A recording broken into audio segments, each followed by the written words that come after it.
Mike Rhoades continues to add to this Nittany Lion roster. They just got Rayquawndis Mitchell, dynamic scoring guard, but they still need some help. They got some more spots to fill, and it needs to come in the front court. You are Locked On Nittany Lions, your daily podcast on the Penn State Nittany Lions, part of the Locked On Podcast Network, your team every day. Thanks so much for making Locked On Nittany Lions your first listen and watch every single day. We are free and available wherever you get your podcasts. My name is Zach Seyko. I am your host of the show, and I am joined by a special guest recruiting analyst for Rivals, and that is Zach Smart. Great name, by the way, over on the other side. Yeah. Zach, thanks for having me. I appreciate it.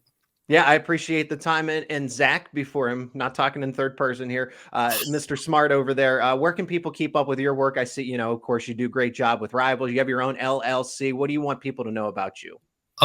Basically, Zach, I'm a wide-ranging recruiting guy. I cover a little bit of everything on both coasts, so you can keep up with day-to-day happenings through, obviously, my Twitter at ZSmart914 or at www.nychoops.net. Active in the metro area. I'm from there, so I'm kind of a junkie when it comes to that type of recruiting. So there, or obviously with Rutgers, Penn State, Rivals, that's really primarily where I'm at. So fantastic. And Penn State picks up Rayquawndis Mitchell from University of Missouri, Kansas City, the Kangaroos. He is signed. He is part of the roster now. Penn State has 9 of those scholarship spots filled. Before we get to Mitchell and his type of play, I broke it down in just kind of a quick 60-second reaction. I love the way he scores. He's versatile, can score from both sides of the wing for when he's a three-point shooter. He's not afraid of contact. When I was watching highlights and film of him, he's not afraid of contact. But we're going to get to that in the second segment, talk about some high school recruiting for Penn State, for basketball later on in the show. But begin with who Penn State is going after now. Zach, Penn State still has a few more spots to fill, as we've already mentioned here. Yep. What do they need in your opinion still? I think bigs and guys that'll fortify the front line are obviously an area where, these guys are really prioritized. And I think I put something out the other day about Papa Conte, 6'10", guy moves really fluidly at 6'10", 225. He can guard the 1 through 4. He's a lob finisher. Zach, I saw him on the EYBL last summer with the New York Rens, and the guy is really a jack of all trades type of deal on defense. He can shuffle his feet. He can sit down on guards.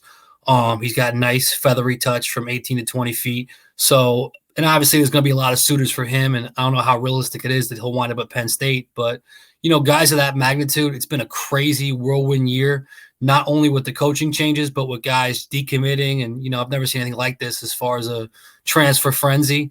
But, even when you talk about guys like Mitchell, obviously a lot of stops, different journey, but that's not atypical in today's environment. And, I'm just excited for what he has to offer. Prolific scorer. So I think ultimately it's going to be interesting to see, what resources they tap into and who they continue to bring in. But, high school recruits are they kind of take a back seat in today's times with all these transfer guys, grad transfers, fifth-year guys, 25-year-old seniors. Those guys are kind of the prioritized figures in this environment. So yeah, college teams know that they want to be older. They want to have more veterans. If you can get somebody that can give you 1 to 2 years who's already developed, I mean, this is college. Look, I'm not here to speak on the COVID-19 pandemic, but that extra year of eligibility that players have now used, that's still going on, right? It'll finish its cycle here. But I totally agree with your point that it hurt that wave of high school. People are incoming from high school that they didn't have those scholarships that were available because they were going to fifth-year seniors, sixth-year seniors, because you want them leading your team and not a developmental project who's 18, 19 years old. Exactly. And those guys really are in the mind of the coaches, and they're a safer bet. Why would you invest 4 years in someone that, isn't proven when you got a guy that averaged 18, 19 points a game, 3 schools in 5 years? I know it's a little confusing and it gets a little agonizing, and you kind of feel for the high school and prep and even some of the JUCO guys that are getting overlooked, but you understand it from a business perspective. Yeah, and for Penn State, they are going after those veterans. And like I said, specifically the high school recruits that they've missed out on. We'll talk about that in the final segment, Zach. Yeah. But I agree with you. Penn State, right? They picked up Qudus Wahab, and I thought that was a huge, literally a huge get, metaphorically too, right? Figuratively and literally, yeah, big boy right there. Yep. And they have Demetrius Lilly because I've harped on the fact that I feel like the backcourt, just with Ace Baldwin, Kanye Clary, Jameel Brown, definitely needed more guys there. But even though they get Wahab can't play 40 minutes every single game. They're going to need other options. And I don't know that Demetrius Lilly is going to be ready just yet. I mean, he was someone that didn't see any action a season ago. And if Penn State's still targeting big men that fit more of the frame of a Lilly, of a Wahab, then that's kind of telling that maybe Demetrius Lilly isn't ready to be the number 2 center behind Wahab, that he's still going to be a third option. Right. Well, at this point, you can't really project the future so early. I think they're going to be, they've been extremely active on the portal. Obviously, Mike Rhoades is a tremendous recruiter, and his ties to the DMV area certainly bolster the program at this point. And, you see what he did last year, going 27-8, having a tournament berth and just having a wealth of options. So I think realistically, frontline depth is an area that every school has been honing in on. And, Penn State is no different. So I could see them definitely adding and, adding some veteran pieces and continuing to scour the market for the best available, whether that's a first-year transfer, whether that's a third-year transfer, whether it's a graduate transfer. I mean, they're going to be, they're going to leave no stone unturned, as they say. So I'm just looking forward to what's next. And, it's obviously all hearsay until the kid actually commits or signs his NLI. So it's open to a lot of interpretation. And we've already mentioned Papa Conte, the Michigan product, who is probably going to land somewhere else just because, again, you've already brought in a Qudus Wahab for the Nittany Lions perspective. Yeah. But they got 4 other scholarships open. So Zach, what else are you hearing as far as who they've contacted, who they're interested in, who's interested in them? I know Shamari Allen who's a teammate of Mitchell's. So Mitchell beat Allen to the punch for one of those scholarship spots. Well, so who's kind of out there for Penn State? It's crazy, Zach, because Allen is, his story is so similar to Mitchell's, being an overlooked guy, a lot of stops along the way, had a foray into the JUCO ranks and wind up revitalizing his career through that pathway. And I think that he really, again, like Mitchell, who I think went from 8 to 9 points a game to 17 this past year and, and blew up and averaged 26.3 during one 3-game span, from Christmas to the start of the new year. I think Allen's kind of that same type of guy that's a mid-major guy that really had some big performances on some elevated stages that ramped up his stock. I think he's really like Mitchell. He's defensively versatile. He can guard on the ball. He can melt away the passing lanes, and he's kind of almost a similar threat. Obviously, they're different players, but they're both really, adept at scoring the ball at all 3 levels, manufacturing points in every way possible. And Allen, I think I want to say he had 5 or 6 games of 8 free throw attempts or more, and then you have Mitchell, who had about 5 games of 10 free throws or more. I think he was 12 for 16 against North Dakota. But I mean, really, that's the type of guys that are being heavily prioritized and featured in this market, guys that have that wealth of experience. And, obviously both of those guys slipped through some cracks recruiting wise, and, they come well-traveled, but I think he would definitely be a good pickup. I know Florida just offered him. I know they have some guard play coming in, and, they're going to be good after, kind of an up and down year, but they got a great young coach in Todd Golden, analytics guy. So, they've come into view. But, really, I think Jaden Reed, I'm not 100% sure on whether they're going to take another guard at this point, or whether there's still interest on the table, or whether they've been active with him. But he's a guy that's a late blossoming recruit. He was New York State Player of the Year, led the NIBC conference in assists with close to 6 a game. He had 20 points and 14 assists, and just a tremendous performance in leading them to a Long Island Lutheran to a victory over Stepanak in the state federation. So I think he's a guy that could turn some heads late as kind of a late blossoming recruit. And, I understand Rhoades was recruiting him at VCU, and, we'll see how that plays out. So there's really a number of different options they can take. Any other names that Penn State fans should know about, or at least be excited that Penn State's in contact with them? I'm still learning as we go. I'm checking right now. It could happen any minute. It could happen any second. So right.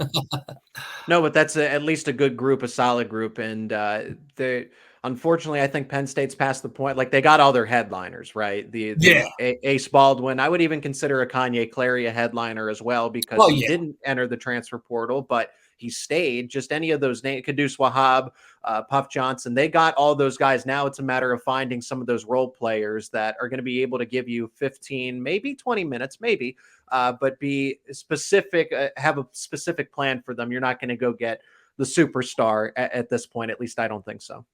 Yeah, I think Puff is obviously another example of a guy that, he's coming off kind of a topsy-turvy year. He's definitely had his fair share of injuries. But again, 2 years ago in that Final Four, he came off the bench, scored 11 points. And, he was a significant role player on that team, which earned a berth in the national championship just 2 years ago. So I think a lot of this recruiting and a lot of this transfer market is predicated on guys that could have a possible recharge and be better somewhere else. And I think he falls in line with a guy that in the right system could potentially flourish. It is Locked On Nittany Lions. My name is Zach Seyko, joined by Zach Smart on the other side. We're going to talk about Rayquawndis Mitchell's player profile, go do a deep dive into what he brings offensive, defensively, and just his personality. But before we get to that, let's hear from one of our sponsors of today's episode, and that is Built. Are you looking for a delicious snack, but you don't want all the sugar and calories? Then you need to try the best protein bar out there, and that is Built. You've got to try this. If you're like me, where you want to make healthier snack choices, but you don't want to compromise on taste, the thing for you is Built Bars and Built Puffs. Built Bars are healthy and they taste amazing. Seriously, they taste so amazing. You're not going to think they're good for you. What makes Built Bars so good? Well, for starters, they're covered in 100% real dark chocolate. That is right, real chocolate. And they come in unbelievably tasty flavors like churro, peanut butter brownie, and cookies and cream. I'm really not sure how Built does it, but these bars taste like a candy bar while maintaining amazing macros.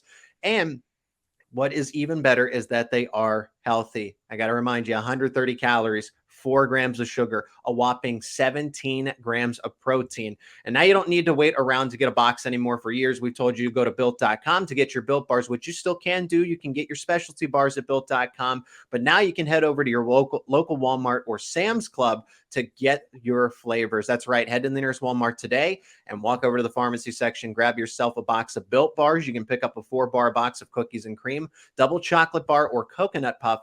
And if you're close to a Sam's Club, run in, grab yourself a 13-bar box with hip flavors like brownie batter puff and churro puff. You can thank me later. And thanks so much for making Locked On Nittany Lions your first listen and watch every single day. Locked On Nittany Lions is your go-to podcast for Penn State rivals. Visit happyvalleyinsider.com for everything Penn State athletics. That is happyvalleyinsider.com. And an article that is going to appear on that website is from Zach Smart talking about Rayquawndis Mitchell in depth, getting a player profile so that Nittany Lion fans can understand what he is best at. I tried to summarize it in 60 seconds. I hope I did a good enough job, but that's why we bring the expert on to get that expanded point of view. So, Zach, when you look at Rayquawndis Mitchell as a player now at Penn State, why does his game fit so well with Mike Rhoades, the system, and the Nittany Lions? Well, I think, Zach, with their defensive aptitude and with their emphasis on defensive efficiency, I think he's got great positional size as a 6'5" guy that can sit down on guards, that can guard on the ball, guard off the ball. He's got length and a wingspan, and he's able to really convert turnovers and transition leakouts, active hands all across defensively. And I think that's one aspect of his game that might get undersold that not everyone knows about. But, I mean, the proof's in the production. He went from averaging 8 to 9 points a game in 1 year to, 17 a game. He had a tremendous performance down in Florida against an FGCU team coached by Pat Chambers that, they got off to a really good start this year. They faltered a little bit down the stretch, but they got off to a really good start. And in that game, I want to say Mitchell had 29 points. He shot 9 for 13 from the field. I think he shot 5 for 8 from three-point range. So, he's had a number of games where he went for, hit 5 threes or more. And then I think he had 5 games in which he shot 10 free throws or more. So I think you're getting a guy that really brings veteran experience and obviously just the proven know-how and readiness that's translatable immediately.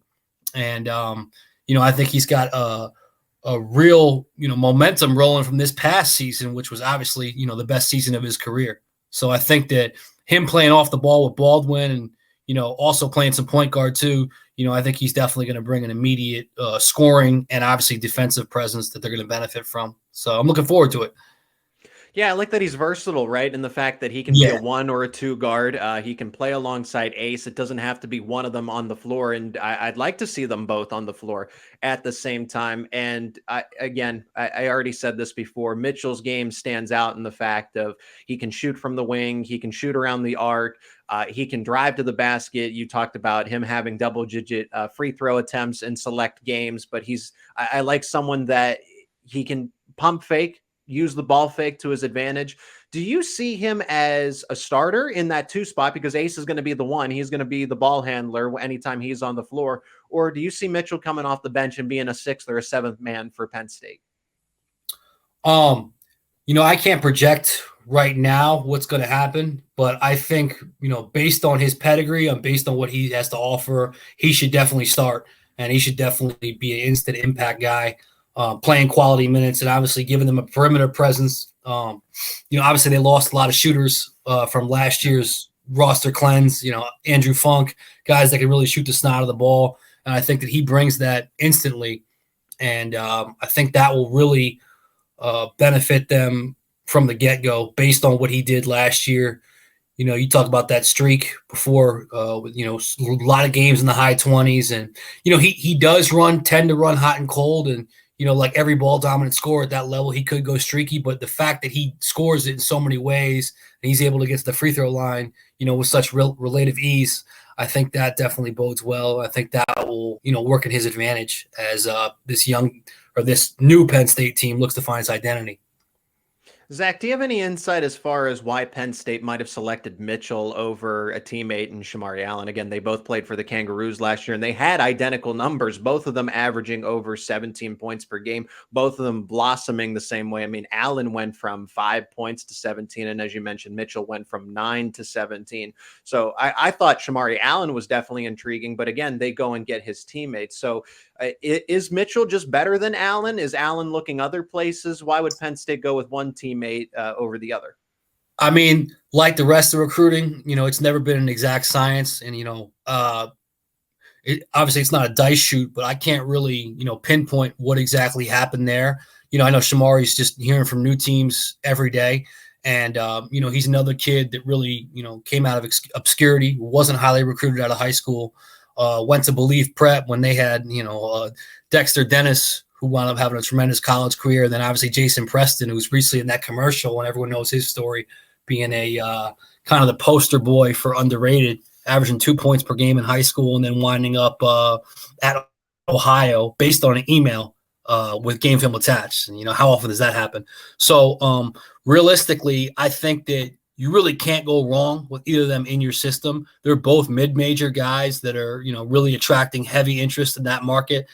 Obviously, Mitchell is going to have the type of presence and the type of veteran presence that younger players are going to feed off of. And they both played for a tremendous coach in Marvin Menzies, who's really a legendary figure in this business, Southern Cal guy who's had success really everywhere he's been. But I really can't give you a concrete answer as to what, solidified that deal over the other. But, at this point, I think you really can't go wrong with either of them. What prediction do you have, if you do have one, for a stat line, at least a potential one of what Mitchell's capable of when he's wearing blue and white this upcoming? And he's only got 1 year of eligibility left, so he's got to make the most of it. But Zach, what would you say is ideally for someone coming from the mid-major now to Power 5, what he can do at Penn State, given he plays, let's say, 20 to 25 minutes? What is he capable of? I think around, anywhere from 13 to 15 points per game. Wow. And I think, 40% from three. And I think that, he's going to have, I liken it to the kid that played at Georgetown this past year, Primo Spears. He went from Duquesne, and a lot of people doubted he'd have that type of impact. Obviously, Georgetown had a really downtrodden, forgettable year, but a lot of people didn't foresee him having that type of impact. And then he went off, and all of a sudden he was their best scorer. So I think that sometimes the change in conference and the shift in scenery gets almost, played up a little bit. So I think with Mitchell, I think he's going to translate instantly based on riding the momentum of last year. So I foresee him at least, 12 to 15 points. Obviously, he's going to have to not take as many shots as he did. He had a lot of games where he shot 20 plus shots. I think with the lineup they have, he's not going to have to require to be as ball dominant. But I still think that, he's got the aptitude and he's got the ability to soften the defense with his three-point shooting and also dissect the defense. He's very crafty. As we said many times, he finishes through hard contact and he earns trips to free throw lines. So I think, based on the pedigree and the body of work that he showed this past year, it's hard to say he won't have similar impact this year. Yeah, I like that point that you made. He'll have to be more efficient, right? He was the number one option when it came to Kansas City a season ago. But also at the same time, defenses aren't going to key in on him specifically. Right. The game plan is going to be around Wahab. The game plan is going to be around Ace Baldwin. So he'll kind of float around and make people say, oh, we got to adjust in the second half for him. So I like that Penn State has options, and Mitchell definitely opens up the offensive dynamic for the Nittany Lions, Zach. Yeah, I think it's more of a well-rounded offense, Zach, where he's not going to be required to shoulder the same type of weight. But at the same time, even if you look at, if you break down the splits of his game log this year, when he gets hot, he can really take over a game. And I think talking about the FGCU game, talking about the North Dakota game, there's been times where he can just go off. And but at the same time, they won't need him to go off. They won't be so heavily reliant on him when you got Wahab. You got a big space-eating center that's got tremendous experience, back to the rim threat, catch and post threat. So I think overall he might not have the same type of presence, but, 12 to 15 points, 5-6 boards, something like that, I think would prove prophetic, but I don't know. Yeah. And like I said, for anybody that is interested in getting that full perspective, go check out Zach's article, which is on happyvalleyinsider.com. Again, Penn State Rivals is now your go-to place it's always been your go-to place for everything Penn State athletics, but Locked On Nittany Lions, privileged to be a partner with them as the go-to podcast of Penn State Rivals. In this final segment, Zach, myself, Zach Seyko, and Zach Smart over on the other side, recruiting analyst for Rivals, talking about high school recruiting now, because Penn State is filling out the roster with veterans. It's been extremely focused on older players. We've kind of teased it a little bit that schools are just more interested with the available older talent. They're not forced to go off to the pros. The COVID-19 extra year of eligibility has done just that. But to get Penn State's perspective on why they're missing guys like Kerry, because I think Kerry Booth could have played a lot, right? I think Luke Kane could have had a good amount of minutes, but they opted to go other places. I'm not going to include Braden Shrewsbury and Logan Imes because I don't think there were legitimate opportunities to retain them as incoming freshmen. But Zach, why is Penn State struggling to get high school recruits at this point? Or is it just something they're just not focused on? They don't want to get high school recruits in this cycle. That's something a year or two down the road for them. At this point, I think that with Blue Kane, obviously played a tremendous environment down there in Florida, IMG Academy, great feel for the game, good shooter. He looks like Kyle Guy and he kind of plays like Kyle Guy too. So I think him going to Georgia with Mike White is really going to benefit them. Kerry Booth, again, 6'10", all around skill set, played arguably the best program in the country this past year at Brewster Academy. I think that in today's recruiting climate, there are going to be situations where you don't get the best or you don't get the top tier players. And like I said, high school recruiting is right now, it's as topsy-turvy as the transfer market, just because there's so many different, pieces being shifted. So I wouldn't really think that they're getting beat out. But, as far as that goes, I think their success in the recent transfer market is going to give them some momentum moving forward. So. Yeah, and I think, if we look back at Micah Shrewsbury, he brought in a lot of veteran players and kind of knew that too, that at least it's about a season-to-season basis, of course. It's always about the next game.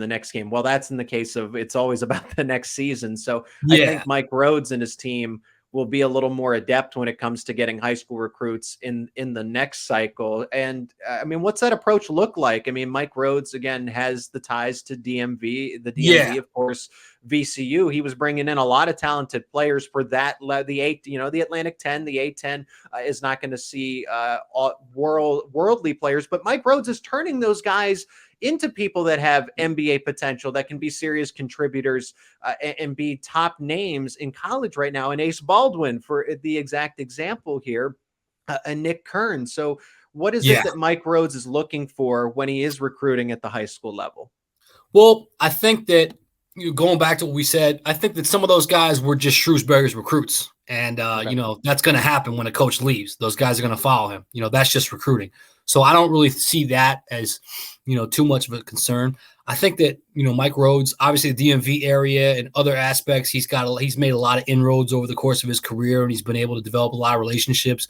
But I think that Penn State, with Nike EYBL, they've been able to scour, that market pretty well. They just offered Matthew Hodge, a 6'8" forward who's coming off a really tremendous session too. He's playing with the PSA Cardinals now. I want to say he led St. Rose out in Jersey this year in scoring. Shot blocker, rim-to-rim guy at 6'8". He's already got a college-ready build. He's already, open floor finisher. And, he's able to stretch the floor out with three-point shooting. They're actually also recruiting his brother, Jaden Hodge, who's a 6'5", 2026 prospect, also playing with the Cardinals, also at St. Rose this past year. Deadly shooter, has good elevation on his shot. Really crafty finisher, Zach. He can finish with both hands in traffic, and he's just got that little European game to it. So I think that they're making the right moves right now on the EYBL circuit, and I think that a lot of that is going to come to view later on. Remember, they just got there. So I think that it's a lot of re-recruiting some guys and also finding the type of player that fits their style, that, hard level defender, all 94 feet.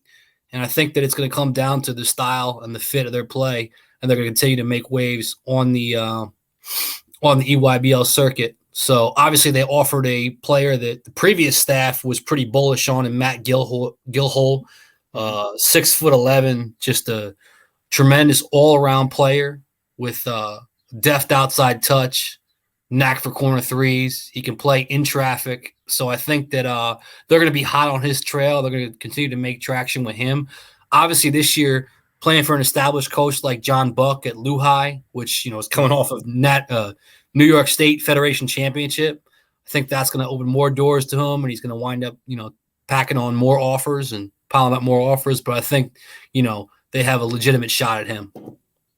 Penn State basketball is fun again, and that's why it's great to have these conversations and get experts on the show, like Zach Smart himself, again, a recruiting analyst for Rivals. Where can people, just to wrap it up here, Zach, where can everyone keep up with your incredible stuff?